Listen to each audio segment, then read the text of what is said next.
Hello à tous, j'espère que vous allez bien. Je suis Kaina et je suis coach en développement personnel. Bienvenue sur ma chaîne Ninsaul. Ici, on parle de développement personnel, mais pas version perchée, parfaite et Instagram.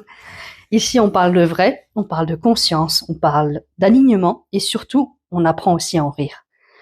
Parce que parfois, la vie est tellement absurde que si on ne rit pas, on pleure. Aujourd'hui, on va parler d'un sujet sensible, mais nécessaire. Les hommes capables.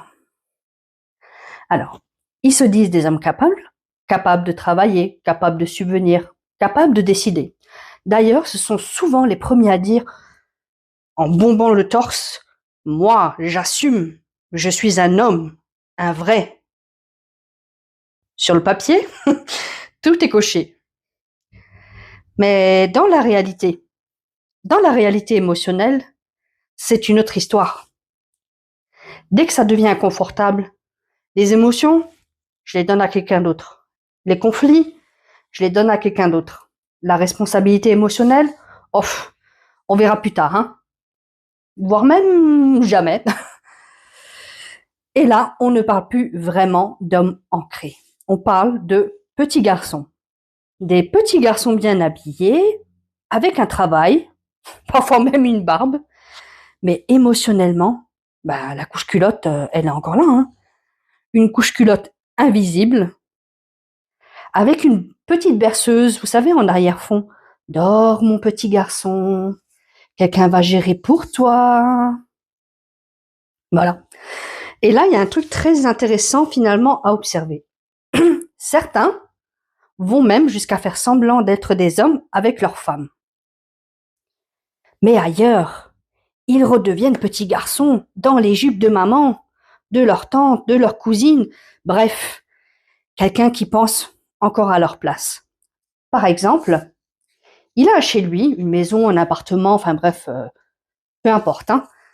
Mais pour manger, il va toujours chez maman ou chez la tante, en se cachant derrière les plats typiques, les bons petits plats, parce que finalement là-bas, on est servi, on est attendu et surtout, on n'a rien à gérer.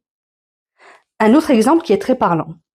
Il a un chez lui, d'accord, mais quand il s'agit de moments en famille, il n'invite pas, il n'ouvre pas sa porte, lui, il se déplace, toujours chez les autres, comme quand il était petit.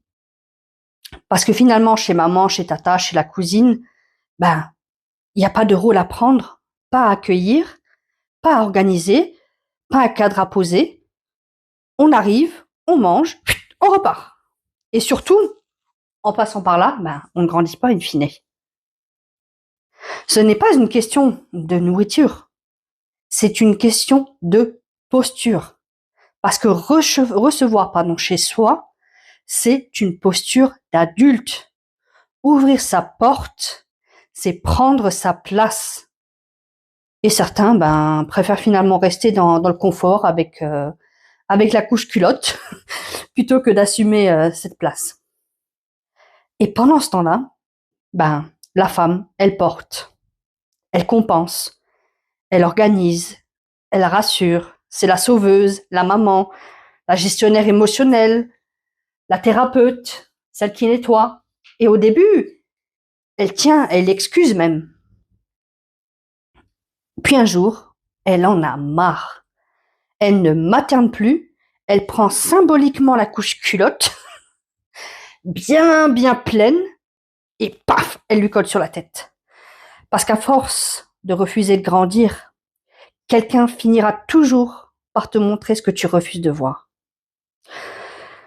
Parce que finalement, être un homme capable, ce n'est pas seulement bomber le torse et le dire, c'est retirer la couche culotte, c'est assumer ses émotions, ses choix, ses responsabilités et arrêter d'attendre que quelqu'un d'autre fasse le travail à sa place. Alors, si ce podcast t'a parlé, abonne-toi, parce qu'ici on met des mots simples sur des choses que beaucoup ressentent, et parfois on met même la couche culotte sur la tête des petits garçons. On rigole, on prend conscience et on avance un peu plus aligné chaque jour.